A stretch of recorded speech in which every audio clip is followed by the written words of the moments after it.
Hello everyone. आज हम लोग देखेंगे एनसीईआरटी हिस्ट्री क्लास 7 का चैप्टर 7 जो है क्षेत्रीय संस्कृतियों का निर्माण, जिसमें हम लोग बात करेंगे चेर और मलयालम भाषा, जगन्नाथी संप्रदाय के बारे में जानेंगे, राजपूताना, लघु चित्रों के बारे में बात करेंगे, कथक नृत्य के बारे में चर्चा करेंगे और थोड़ी सी चर्चा बंगाल के बारे में देखेंगे इस चैप्टर में। सबसे पहले देखते हैं चेर और मलयालम भाषा। 9वीं शताब्दी में प्रायद्वीप का दक्षिणी पश्चिमी भाग केरल, महोदयपुरम का चेर राज्य का स्थापना हुआ। 9वीं शताब्दी में हुआ। मलयालम भाषा बोली जाती थी। यहाँ मलयालम भाषा बोली जाती थी। शासकों ने मलयालम भाषा और लिपि का प्रयोग अपने अभिलेखों में भी किया है। मलयालम भाषा संस्कृत की ऋणी मानी जाती है। मलयालम भाषा की प्रथम साहित्यिक कृति लगभग 12वीं शताब्दी की बताई जाती है। 14वीं शताब्दी का ग्रंथ लीला तिकलम जो मलयालम भाषा में है, जिसका नाम है लीला तिकलम, यह व्याकरण तथा काव्य शास्त्र विषय पर लिखा गया है। लीला तिकलम का जो विषय है व्याकरण तथा काव्य शास्त्र है, यह मणिप्रवालम शैली में लिखा गया है। लीला तिकलम ग्रंथ मणिप्रवालम शैली में लिखा गया है। मणिप्रवालम का अर्थ होता है हीरा और मूंगा। मणिप्रवालम का अर्थ हीरा और मूंगा। यह दो भाषाओं संस्कृत तथा क्षेत्रीय भाषाओं के साथ साथ प्रयोग की ओर संकेत करता है। हीरा और मूंगा, जैसे हीरा संस्कृत भाषा की तरफ और मूंगा क्षेत्रीय भाषा की तरफ संकेत करता है। अब देखेंगे जगन्नाथी संप्रदाय। जगन्नाथी संप्रदाय जो पुरी उड़ीसा में है। जगन्नाथ जिसका अर्थ होता है दुनिया का मालिक, जो विष्णु का पर्यवाची है। अनंग भीम तृतीय जो 12वीं शताब्दी के गंग वंश के राजा थे, इन्होंने पुरी में पुरुषोत्तम जगन्नाथ मंदिर का निर्माण करवाया था।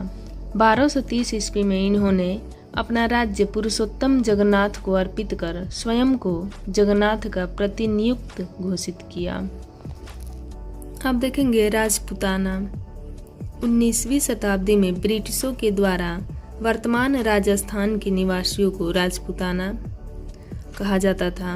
जो ब्रिटिश लोग थे, ये राजस्थान के लोगों को राजपूताना के नाम से संबोधित करते थे। राजस्थान और गुजरात वाले एरिया में चारण भाट होते थे। चारण भाट जो राजस्थान के कवि व इतिहासकार होते थे।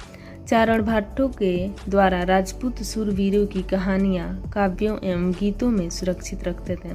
ये चारण भाट राजपूत शूरवीरों की कहानियाँ काव्यों एवं गीतों में सुरक्षित रखते थे और उन्हें ये अपने गांव या इलाकों में सुनाया करते थे।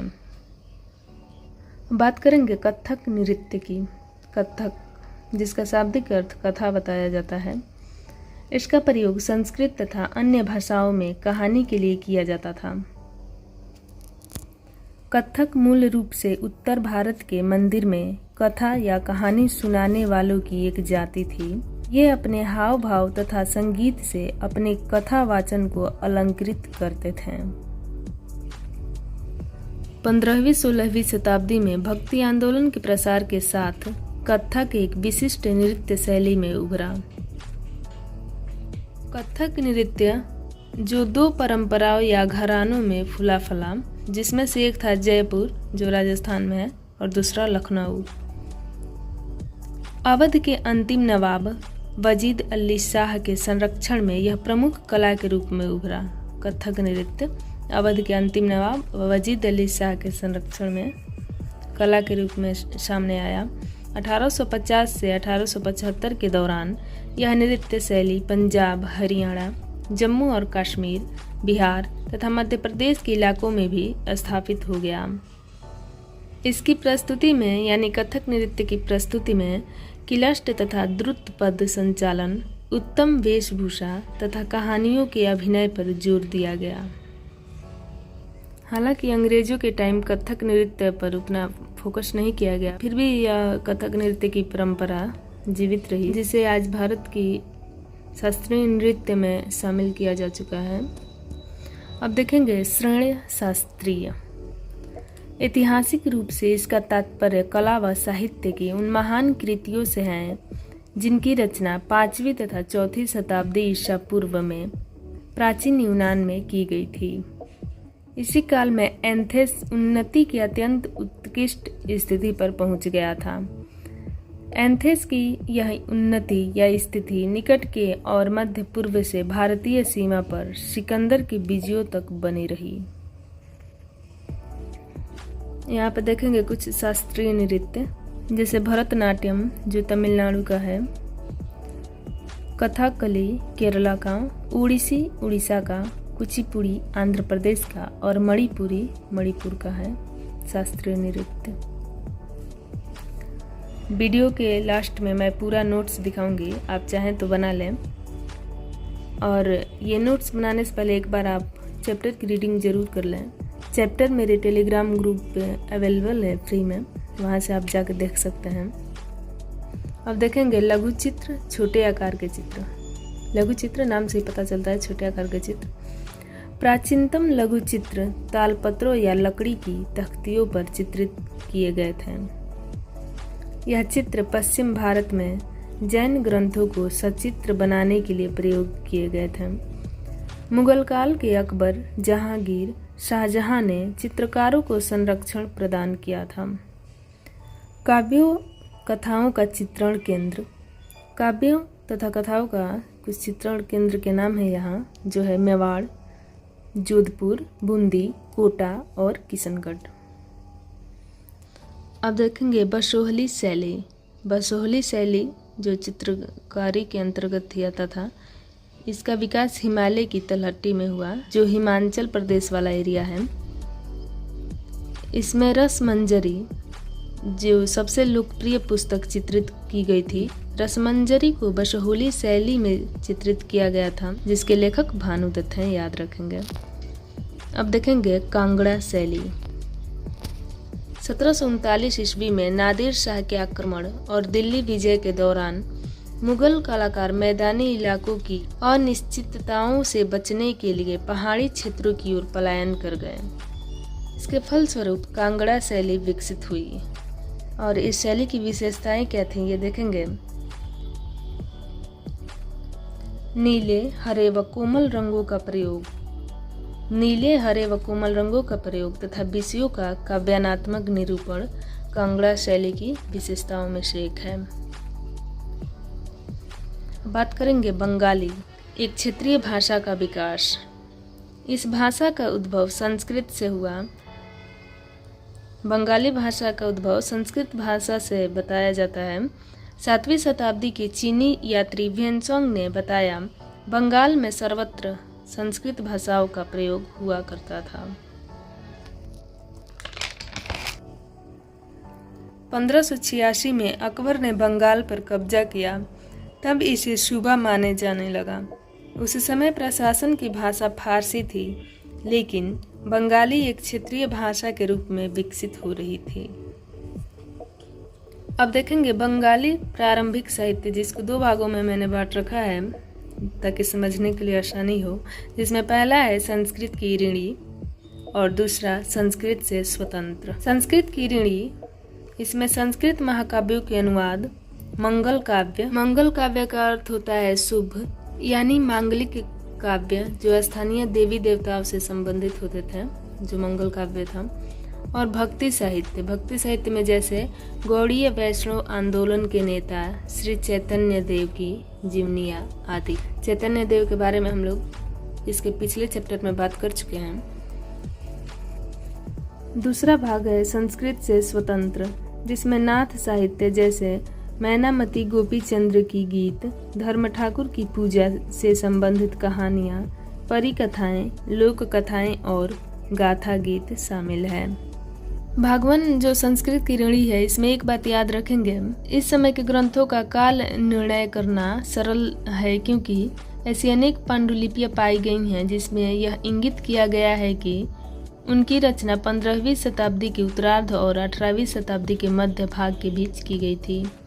और वहीं जो भाग 2 है संस्कृत से स्वतंत्र, इसमें जो कृतियां हैं वो मौखिक रूप से कही सुनी जाती थी, इसीलिए उनका काल निर्णय सही नहीं किया जा सकता है।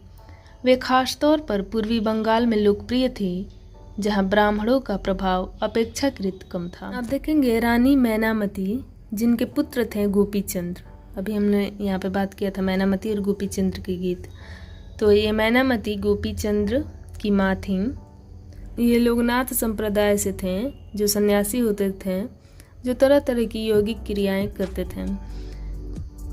यह गीत विशेष जो अक्सर अभिनीत किया जाता है, जो बताता है कि रानी मैनामती ने अपने पुत्र गोपीचंद्र को अनेक बाधाओं के समक्ष संन्यास का मार्ग अपनाने को किस प्रकार प्रोत्साहित किया। बात करें धर्म ठाकुर का, जो धर्म ठाकुर ये एक क्षेत्रीय लोकप्रिय देव हैं, जिनकी पूजा एक पत्थर या काठ की मूर्ति के रूप में की जाती है। अब बात कर लेते हैं पीर के बारे में। संत या सूफी और अन्य धार्मिक महानुभाव, साहसी उपनिवेशी, देवत्व प्राप्त सैनिक व योद्धा, हिंदू एवं बौद्ध देवी देवता और जीवात्माएं भी शामिल थे। पीर संप्रदाय में इनकी पूजा पद्धति लोकप्रिय हुई। बंगाल में सर्वत्र उनकी मजारें पाई जाती हैं। जीववाद, अभी एक शब्द आया था जीवात्मा, उसी से रिलेटेड है ये जीववाद। पेड़ पौधे, जड़ वस्तुओं और प्राकृतिक घटनाओं में भी जीवात्मा है, जिसे जीववाद बोला जाता है। बंगाल में 15वीं से 19वीं शताब्दी के बीच मंदिर निर्माण का दौर था। मंदिरों की आकृति की बात करें तो बंगाल के मंदिरों की आकृति, जिसको दो भागों में देखा जा सकता है, जिसमें है दो चाला और चौचाला। दो चाला दो छतों वाली मंदिरें होती थीं, जिसे दो चाला बोला जाता था, और चौचाला जो चार छतों वाली होती थी। ये मंदिरें छप्परदार झोपड़ियाँ जैसे बनी होती थीं। आप लोग चैप्टर रीडिंग करेंगे, वहाँ पे उसकी फ़ोटो है। आप लोग एक बार टेलीग्राम से जाके चैप्टर डाउनलोड करके रीडिंग जरूर कर लें, ताकि आप अच्छे से नोट्स को समझ पाएँ। ये छप्परदार झोपड़ियाँ होती थी। चैप्टर में फ़ोटो सहित अच्छे से समझाया गया है, इसीलिए चैप्टर आप लोग देखने के बाद ही नोट्स देखें तो आपके लिए बेहतर होगा। इसके बाद मंदिर के स्थापत्य कला में बंगाली शैली के प्रादुर्भाव हुआ।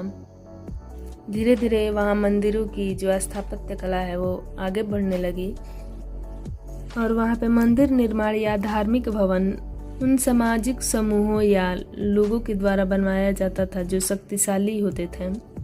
जैसे सामाजिक समूहों में कालू, जो तेली, कसारी जिसे बोला जाता है, घंटा धातु के कारीगर, ये आदि के समर्थन से सबसे पहले बंगाल में मंदिरों का निर्माण हुआ था।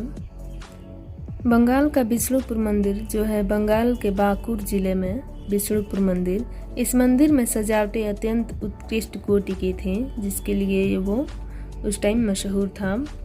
ये मंदिरें जो होती थीं एक वर्गाकार चबूतरे पर बनाई जाती थीं, लेकिन अनेक मंदिरों की बाहरी दीवारें चित्रकारियों, सजावटी और टाइलों अथवा मिट्टी के पट्टियों से सजी होती थीं। इसमें से एक था विष्णुपुर मंदिर, जो उस समय इस मंदिर की सजावटें अत्यंत उत्कृष्ट कोटि की होती थीं। अब देखते हैं बृहद धर्म पुराण। बृहद धर्म पुराण में ये संस्कृत ग्रंथ है, संस्कृत भाषा में लिखा हुआ। 13वीं सदी में बंगाल में इसकी रचना हुई थी। इस ग्रंथ में स्थानीय ब्राह्मणों को कुछ खास किस्मों की मछली खाने की अनुमति है। ये पॉइंट याद रखेंगे। जैसे कि हम सभी जानते हैं बंगाल में सबसे ज़्यादा धान और मछली का उत्पादन होता है, तो यह लाजमी है कि वहाँ के लोगों का मुख्य आहार भी चावल या मछली से, और मछली पकड़ना तो वहाँ का प्रमुख धंधा भी रहा है। बंगाली साहित्य में मछली का उल्लेख कई जगहों पर मिलता है। वहाँ के कुछ मंदिरों और बौद्ध विहारों की दीवारों पर जो मिट्टी की पट्टियाँ लगी होती हैं, उनमें भी मछलियों को साफ करते हुए और टोकरियों में भरकर बाजार ले जाते हुए दर्शाया गया है। वहाँ पे ब्राह्मणों को समिष्ट भोजन करने की अनुमति नहीं थी, लेकिन स्थानीय आहार में मछली की लोकप्रियता को देखते हुए ब्राह्मण धर्म के विशेषज्ञों ने बंगाली ब्राह्मणों के लिए इस निषेध में ढील दे दी। वहीं इस पुराण में, बृहद धर्म पुराण में, वो छूट दी गई थी कि ब्राह्मण कुछ खास किस्म की मछली का सेवन कर सकते हैं। तो ये था चैप्टर 7। अगले वीडियो में देखेंगे चैप्टर 8, जो क्लास 7 का लास्ट चैप्टर है। मैं एक बार पूरा नोट्स दिखा देती हूँ, आप लोग चाहें तो बना लें।